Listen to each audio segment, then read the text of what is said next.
대한민국은 어느 기준으로 보더라도 의심의 여지 없는 선진국입니다. 최근에는 개발도상국을 받아들여 그 의미가 퇴색하기는 했지만 선진국만 가입한다는 경제협력개발기구 OECD 회원국입니다. IMF 사태를 불러오기는 했으나 김영삼 정부 시절 무리하게 OECD 가입을 추진했던 것도 선진국임을 세계 만방에 고하기 위함이었죠. 그런데 OECD 가입과는 비교도 할 수 없는 한국이 얼마나 대단한 성장을 이뤄냈는지 직관적으로 보여주는 지표가 하나 있습니다. 바로 3050 클럽인데요. 3050 클럽은 인구수 5천만 명 이상 1인당 국민소득 3만 불이 넘으면 자동으로 가입되는데 적지 않은 인구수임에도 국민 대부분이 잘 산다는 것을 보여줍니다. 지난 2004년 프랑스와 이탈리아가 이 클럽에 가입한 후 앞으로 이 클럽에 가입하는 국가는 없을 것이라는 예상을 뒤엎고 한국은 2018년 자동으로 등록됐습니다. 물론 중국, 인도, 브라질 등등 강력한 경제력을 가진 국가들도 존재하지만 이들은 인구가 너무 많아 국민소득 3만 불에 도달하는 것이 불가능하고 캐나다와 호주는 인구가 부족해 가입할 수 없는 것이 현실입니다. 그러니 이 클럽에 가입하는 것이 얼마나 어려운 일인지 이해가 되시죠? 그런데 한때 다른 나라의 원조나 받는 가난한 한국을 두고 한 세계적인 석학은 한국을 빼놓고는 미래를 이야기할 수 없다는 평가를 내놨습니다. 자세히 살펴볼까요? 안녕하세요, 지스멘털입니다. 한국에서 건강한 민주주의가 자라기를 바라는 것보다 쓰레기통에서 장미꽃이 피길 바라는 것이 더 합리적일 것이다. 이 말은 한국전쟁이 치열하게 전개되던 1951년 10월 영국의 일간지 더 타임스의 사설란에 등장한 후 1955년 다시 한번 인용됩니다. 한국전쟁이 끝난 후 1955년 유엔은 폐허가 된 한국 재건을 위해 유엔 한국위원회를 파견해 현장을 살폈습니다. 그런데 당시 인도 대표로 메논이라는 학자가 참석했는데 그는 한국에서 경제재건을 기대하는 것은 쓰레기통에서 장미꽃이 피기를 바라는 것 같다는 위 문구를 인용했죠. 전쟁을 겪었기 때문에 경제적인 성장을 기대할 수도 민주주의는 헛된 망상이라며 만약 이 둘을 모두 이룬다면 우리 표현대로 손에 장을 지진다는 의미였을 겁니다. 물론 한국을 비판하려는 의도는 아니었을 것이고 당시 한국이 얼마나 희망이 없었는지를 단적으로 보여주는 표현일 겁니다. 그런데 공교롭게도 메논의 예상과는 달리 한국은 이 둘을 모두 이뤄냈고 전 세계에서 가장 빠른 선진국에 진입했습니다. 벌써 2주째 접어든 이스라엘과 팔레스타인 무장정파 하마스 간 전쟁이 이어지고 있습니다. 일부 언론은 하마스를 지원하는 이란과 마찬가지로 이란의 지원을 받는 헤즈볼라가 이 전쟁에 참전하면서 제3차 세계대전의 서막이 열릴 것이라며 조회수를 뽑아내고 있지만 확실한 것은 전쟁이 끝나면 이스라엘과 팔레스타인 모두 되돌릴 수 없는 폐허가 될 겁니다. 물론 지금 현재도 진행 중인 러시아 우크라이나 전쟁도 마찬가지 결과를 불러올 것은 자명한 사실이죠. 그런데 불과 70년 전 한반도, 정확히 한국에서는 세계사에 기억될 정도로 큰 전쟁이 있었습니다. 1950년 북한의 기습남침으로 시작된 6.25 전쟁은 총 16개국 34만 명이 남한을 도와 총을 들었고 북한 측에서는 중공군 135만 명과 소련군 2만 6천 명이 동원됐죠. 약 200만 명에 가까운 병력들과 탱크, 폭격기, 미사일 등이 마구잡이로 활동하면서 한반도는 그야말로 회복 불가의 폐허가 됐습니다. 인천 상륙작전으로 6.25 전쟁의 흐름을 바꾼 메가더는 이 나라가 복구되려면 최소한 1세기는 필요할 것이다 라며 절대 복구될 수 없을 것이라 봤는데 영국의 일간지도 인도 대표도 메가더도 모두 틀렸습니다. 한국은 전후 1세기도 지나기 전에 세계에서 가장 화려한 장미를 피웠고 100년이 아니라 70년 만에 세계에서 가장 강력한 국가가 됐으니까요. 소위 기적이라 부르는 일이 한국 땅에서 현실이 된 겁니다. 현대 경영학의 아버지라 불리는 피터 드러커는 한국의 발전을 진짜 기적이라고 묘사했습니다. 제2차 세계대전 이후 인류가 이뤄낸 성과 중 가장 놀라운 성과는 대한민국이라며 한국의 놀라운 경제성장을 제외하고는 20세기 역사를 논할 수 없다고도 했죠. 특히 그는 박정희라는 인물의 존재 덕분에 한국이 유례없는 경제발전을 이뤘다고 봤는데 박정희라는 이름 때문에 거부감을 느낄 수 있지만 그가 경제발전의 주춧돌을 놨던 것은 사실입니다.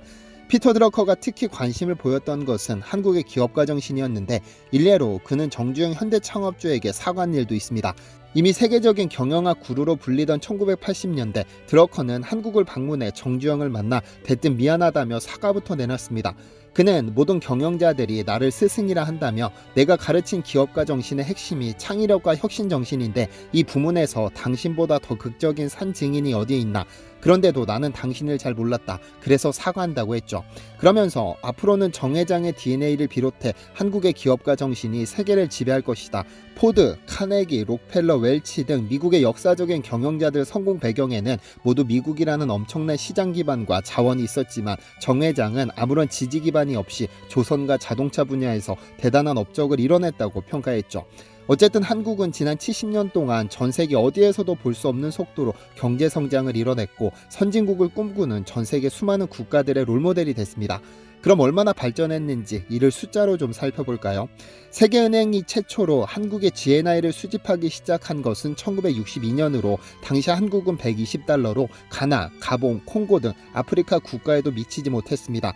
그래서 당시 한국인들은 먹을 것을 저장한다거나 보관한다는 개념이 아니라 먹을거리가 생기는 대로 뱃속에 저장하던 시절이었습니다. 그래서 1960년대 평균 밥그릇 크기는 약 600ml로 상당히 큰 편에 속했는데 경제발전과 더불어 육류 섭취가 늘며 2000년대에는 290ml로 절반 이상 감소했죠. 밥그릇이 클 수밖에 없었던 것은 밥 이외에 다른 먹을거리가 없었다는 의미이기도 합니다. 60년 전 120달러에 불과했던 1인당 국민소득은 2022년 기준 35,990달러로 무려 약 300배 증가했는데 이를 직관적으로 풀면 1962년 대비 2022년 한국인들은 300배 잘 사는 겁니다. 5,990원에 불과하던 1963년에 도시근로자 가구의 월평균 소득은 2012년 기준 502만원으로 50년 만에 1000배가 증가했고 2022년 4인 도시근로자 기준 709만원을 기록했죠. 삶의 질도 높아졌습니다. 물론 자동차를 소유했다는 것으로 삶의 질이 높아졌음을 나타내는 것은 아닙니다만 자동차는 비교적 고가품으로 대표적인 내구재입니다. 따라서 일정 수준 이상의 경제력을 갖춰야 자동차를 소유하기 마련이죠. 통계 집계를 시작한 1966년 5만 대에 불과했던 자동차 등록 대수는 2022년 기준 2,550만 대를 기록했습니다. 한국인 2명 중 1명은 자동차를 소유한 셈이죠. 그렇다면 한국의 전통적인 먹거리, 수출 규모는 어떨까요? 1억 달러라는 상징적인 수치에 도달하기 위해 1964년에는 307일이 소요됐으나 2022년 기준 하루 약 19억 달러를 수출했으니 1억 달러 수출에 고작 1시간 조금 더 걸릴 뿐입니다. 전체 수출액 역시 1961년 4,090만 달러에 불과했으나 2022년 기준 6,900억 달러로 세계 6위로 발돋움했으며 한국보다 앞선 곳은 중국, 미국, 독일, 네덜란드, 일본 등이 자리하고 있습니다. 한국 다음으로는 이탈리아, 벨기에, 홍콩, 프랑스가 있는데 수출 증가율은 제조업 경쟁국으로 꼽히는 독일, 일본, 이탈리아보다도 높죠. 이렇듯 수치로 살펴본 한국의 경제발전은 괜히 기적이라 부르는 것이 아닙니다. 불과 70년 전 전 국토가 폐허가 됐던 나라에서 일어난 일이라고는 도저히 보고도 믿을 수 없는 것이 현실이죠. 위 수출액 순위 바로 앞에는 일본이 자리하고 있습니다만 조만간 한국이 일본을 앞지를 것이라는 전망이 지배적입니다.